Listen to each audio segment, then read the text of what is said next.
రామరాజు కాళ్ల మీద పడి నిజం బయట పెట్టేసిన వల్లి. షాక్లో భాగ్యం. మరిదంతా ఎలా జరిగిపోతుంది, వల్లి ఈ నిర్ణయం ఎందుకు తీసుకుంది, అసలు ఏం జరిగింది తెలుసుకోవాలనుకుంటే వీడియోని చివరి వరకు మిస్ కాకుండా చూసేయండి. స్కానింగ్ రిపోర్ట్స్ ఇంటికి నర్మద తీసుకొచ్చిన తర్వాత వాటిని అదే పదిగా చూస్తూ ఉంటాడు రామరాజు. వేదవతి ఇద్దరు కూడా వాటిని చూసుకుంటూ తెగ మురిసిపోతూ ఉంటారు స్కానింగ్ రిపోర్ట్స్ని చూసుకుని. ఇక్కడ చూస్తే ప్రేమ నగలు తాకట్టు పెట్టడానికి బ్యాంకుకు రావడం, ప్రేమని లాక్కుని వెళ్ళి ఎలాగైనా సరే ఈరోజు వాళ్ళకి బుద్ధి చెప్పాలి, నిన్ను నగలు తాకట్టు పెట్టమని పంపించిన వాడికి బుద్ధి చెప్పే తీరతాము అని చెప్పేసి వాళ్ళు అంటూ ఉంటారు. అసలు నన్ను నగలు తాకట్టు పెట్టమని ఎవరు పంపించారు అనుకుంటున్నారు? ఎందుకు మీరు అర్థం లేని ఆవేశానికి పోతున్నారు? ఎందుకు ఇలా చేస్తున్నారు అని చెప్పేసి ప్రేమ అడుగుతూ ఉంటుంది. నీకు తెలియదు, నువ్వు పిచ్చిదానివి, వాళ్ళ మాయలో ఉన్నావు కాబట్టి వాళ్ళు ఏం చెప్పినా చేస్తావు. నేనే మాయలో ఉండడానికి నేను చిన్నపిల్లని కాదు, ఎవరేది చెప్తే అది చేయడానికి. నేను మెచ్యూరిటీ ఉన్నదాన్నే. ఏది మంచో ఏది చెడో, ఎవరు ప్రేమిస్తున్నారో ఎవరు ద్వేషిస్తున్నారో, ఎవరు పగా ప్రతీకారాలతో ఇవన్నీ చేస్తున్నారో తెలుసుకోలేనంత చిన్నదాన్ని కాదు అని చెప్పేసి అంటూ ఉంటుంది ప్రేమ. నన్ను వదిలిపెట్టండి, మీరు ఆ ఇంటికి వెళ్ళి గొడవ చేస్తే ఊరుకునేది లేదు అని చెప్పి అంటూ ఉంటుంది. ప్రేమ ఎంతగానో నచ్చ చెప్పడానికి ప్రయత్నిస్తుంది భద్రావతికి, అలాగే ఇక సేనాపతికి కూడా. అయినా సరే వాళ్ళిద్దరూ మాత్రం వినిపించుకోరు. నువ్వు ఎంత చెప్పినా ఈరోజు ఆ ధీరజ్ గాడు అంతూ చూడాల్సిందే. ధీరజ్ గాడు నిన్ను నగలు తాకట్టు పెట్టమని పంపిస్తాడా? ఆ రోజు పెద్ద పౌరుషంగా నా మేనల్లుడిని అరెస్టు చేయించాడు. ఇప్పుడు డబ్బు లేక భార్య నగలు తాకట్టు పెట్టుకుని బ్రతుకుతున్నాడు. వాడిది ఒక బ్రతికేనా? నా భర్త గురించి మీ నోటికొచ్చినట్టు మాట్లాడితే ఊరుకునే ప్రసక్తే లేదు. నా భర్త ధీరజ్ ఏంటో నాకు తెలుసు. వాడు ఎవరిని ఎలా ప్రేమించాలో, ఎవరికి ఎలా బుద్ధి చెప్పాలో అలాగే చెప్తాడు.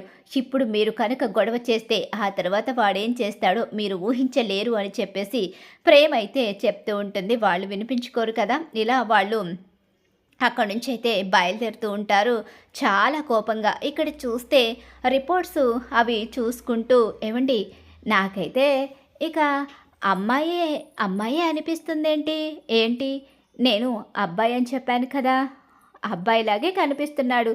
నాన్న అమ్మ మీరు ఎక్కువగా ఆవేశపడకండి, అప్పుడే అబ్బాయో అమ్మాయో ఎవ్వరికీ తెలియదు. వదినికి ఇప్పుడు 3 నెలే కదా, ఇప్పుడు ఎలా తెలుస్తుంది?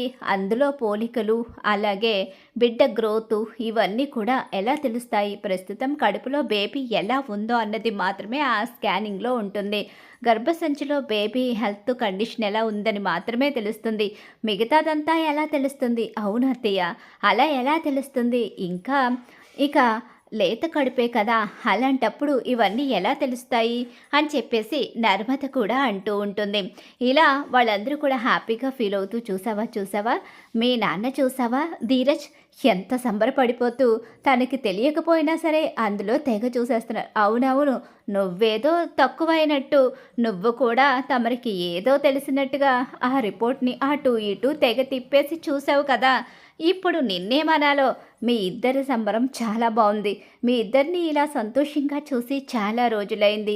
ఈరోజు వదిన కారణంగా సంతోషంగా ఉన్నారు. వదినకు 3వ నెలలోనే ఇంత సంతోషం ఉంటే, రేపొద్దున్న బిడ్డ పుట్టి ఈ ఇంట్లో తిరుగుతుంటే మన ఇల్లు ఇంకెంత సంతోషంగా ఉంటుందో. ఒరే నువ్వు ఎక్కువగా ఊహించుకుంటున్నావు. బిడ్డ పుట్టి సంతోషంగా ఉండాలి. అది కేవలం వల్లికి మాత్రమే కాదు, ప్రేమకి నర్మదికి కూడా బిడ్డలు పుట్టాలి. అప్పుడు ఈ ఇల్లు ఇంకా సంతోషంగా ఉంటుంది. వల్లి బిడ్డ ముందుగా వస్తుంది, అది పెద్ద కోడలు కాబట్టి.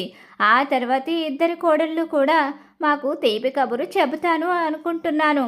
చెప్తారా ఏంటి? ఏంటి గవర్నమెంట్ కోడలు చెప్తావా అని చెప్పనేసరికి తలదించుకొని నిలబడుతుంది నర్మదైతే. బయట నుంచి శ్రీవల్లి అయితే వస్తూ ఉంటుంది. వల్లి వాళ్ళ ఆనందాన్ని అదే పదిగా చూస్తూ ఉంటుంది. వల్లి కడుపు గురించి, కడుపులో పుట్టబోయే బిడ్డ గురించి, వాళ్ళ వారసత్వం గురించి, పెద్ద కొడుకు చందు లాంటి అమాయకమైన బిడ్డ పుట్టాలి అని వాళ్ళ ఆలోచనల గురించి, ఇవన్నీ కూడా ఆ కుటుంబంలో ఎంతో ఆనందాన్ని నింపుతాయి. ఇవన్నీ కూడా చూసుకుంటూ వాళ్ళైతే మాత్రం చాలా హ్యాపీగా ఫీల్ అవడం చూసి వల్లి ఒక్కసారే షాక్ అయిపోతుంది. ఇంత హ్యాపీగా ఉన్న వీళ్ళు నాకు కడుపే లేదని తెలిస్తే ఏమైపోతారు? నన్ను ఈ ఇంట్లో కూడా ఉండనివ్వరు. కానీ ఇది పెడితే దాగే విషయం కాదు. దాచిపెట్టకూడదు. ఈ విషయాన్ని బయట పెట్టాలి. బయట పెడితే ఏం జరుగుతుందో అలా అని దాచిపెట్టి వీళ్ళ ఆనందాన్ని చూస్తూ నేను కన్నీళ్లు పెట్టుకుంటూ బ్రతకలేను. ఇంతకాలం అబద్ధాలే చెప్పాను, మోసాలే చేశాను. అమ్మ మాట విని ఈ కుటుంబానికి ద్రోహం చేశాను. ఎంతో గొప్పగా ప్రేమించే కుటుంబం, గొప్ప మనసు ఉన్న మంచితనానికి నిలువెత్తు రూపమైన భర్త, ఇలాంటి కుటుంబాన్ని వదులుకుని దూరంగా వెళ్ళిపోవడం ఇష్టం లేక అమ్మ చెప్పిన అబద్ధాల్ని కంటిన్యూ చేసుకుంటూ వచ్చి కాపురం పోగొట్టుకునే పరిస్థితికి తెచ్చుకున్నాను. కానీ ఇప్పుడు అదే పరిస్థితి వస్తే తట్టుకోలేను. అలా అని నిజాన్ని దాచిపెట్టి ప్రతి క్షణం బాధపడుతూ బ్రతకలేను. అందుకనే నేను నిజాన్ని చెప్పేస్తాను. ఏదైతే అది అవుతుంది. తప్పు ఒప్పుకున్న రోజు తప్పకుండా నా మీద ఏదో ఒక రోజు జాలి కలుగుతుంది. ఆ రోజు నన్ను ఈ కుటుంబం క్షమిస్తుంది. అప్పుడు నా కాపురం నిలబడుతుంది. అబద్ధాల గోడ కూలిపోతుంది. నిజం చెప్తే ఏదో ఒక రోజు నేను మారానని వీళ్లకు తెలిసి నా కాపురాన్ని వీళ్ళే నిలబెడతారు. పెద్దవాళ్ళుగా అత్తయ్య మావయ్య ఎవ్వరికీ అన్యాయం చేసే మనుషులు కాదు. వాళ్ళ కుటుంబం, వాళ్ళ క్షేమం, వాళ్ళ సంతోషం కోసం మాత్రమే ఆలోచించే మనుషులు. కాబట్టి వీళ్ళ విషయంలో ఇక నేనేమీ ఆలోచించిన అవసరం లేదు అని చెప్పేసి అనుకుంటూ ఏడుస్తూ ఉంటుంది. వల్లి లోపలికైతే వెళుతుంది. రామ్మ వల్లి, హాస్పిటల్కి వెళ్ళి అటునుంచి అటు మీ అమ్మ వాళ్ళ ఇంటికి వెళ్ళావా? ఎండలో ఎందుకమ్మా? చూడు ఎలా అయిపోయావో. కూర్చో, జ్యూస్ ఇస్తాను నీకు అని చెప్పేసి వేదవతి ఎంతో ప్రేమగా కోడల్ని దగ్గరికి తీసుకుని మరీ కూర్చోబెడుతుంది. కూర్చోమ్మా, ఎండను ఎందుకు వెళ్ళావు? ఎవరో ఒకరు తీసుకుని వెళ్ళేవారు కదా. వెళ్ళాలి అని ఉంటే సాయంత్రం వచ్చిన తర్వాత చందు తీసుకెళ్లేవాడు కదా. నువ్వు అసలే ఒట్టి మనిషివి కూడా కాదు. ఇప్పుడు ఎందుకమ్మా ఇలా ఇబ్బందులు పడుతున్నావు? లేకపోతే మీ అమ్మ వాళ్ళనే ఇక్కడికి వచ్చి ఉండమంటావా? ఈ ఇంట్లో ఉండమని వాళ్లకు చెప్పనా? వాళ్ళు నీ కళ్ళ ముందు ఉంటే నువ్వెక్కడికి వెళ్ళావు కదా, ఇంట్లోనే ఉంటావు కదా. మీ అమ్మ కూడా నీకు తోడుగా ఉంటుంది అని చెప్పేసి అంటూ ఉంటాడు రామరాజు. ఈ మంచితనాన్ని, ఆ సంతోషాన్ని తట్టుకోలేకపోతుంది వల్లి. అలా తట్టుకోలేని వల్లి ఏం చేస్తుంది? ఏడుస్తూ ఒక్కసారే నన్ను క్షమించండి మామయ్య గారు అంటూ ఇక రామరాజు కాళ్ల మీద పడిపోతుంది. అక్కడ ఉన్న వేదవతి, ధీరజ్, అలాగే నర్మద, తిరుపతి అందరూ షాక్ అయిపోతారు. అమ్మా, ఏంటమ్మా ఇది? నిన్ను క్షమించడం ఏంటి? పైగా నువ్వు కడుపుతో ఉన్నావు, ఇలా కాళ్ళు పట్టుకోకూడదు, లేగు. అందుకే క్షమించమంటున్నాను మావయ్య గారు. నాకు కడుపే లేదు, నా కడుపే ఒక నాటకం అనేసరికి ఒక్కసారి షాక్ అయిపోతారు అందరూ కూడా. ఇక ఏం మాట్లాడుతున్నావమ్మా? కడుపే ఒక నాటకం ఏంటి? నువ్వు మా ఇంటి మహాలక్ష్మివి, నువ్వు మమ్మల్ని మోసం చేయడం ఏంటి అని చెప్పి అడిగేసరికి, నన్ను క్షమించండి మావయ్య.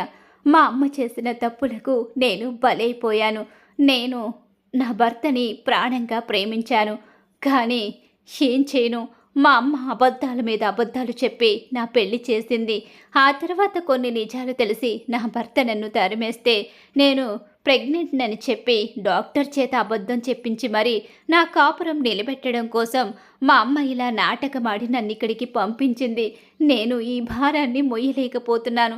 మీ మంచితనాన్ని చూస్తూ కూడా నిజాన్ని బయట పెట్టకపోతే నా అంత దుర్మార్గురాలు ఉండదు.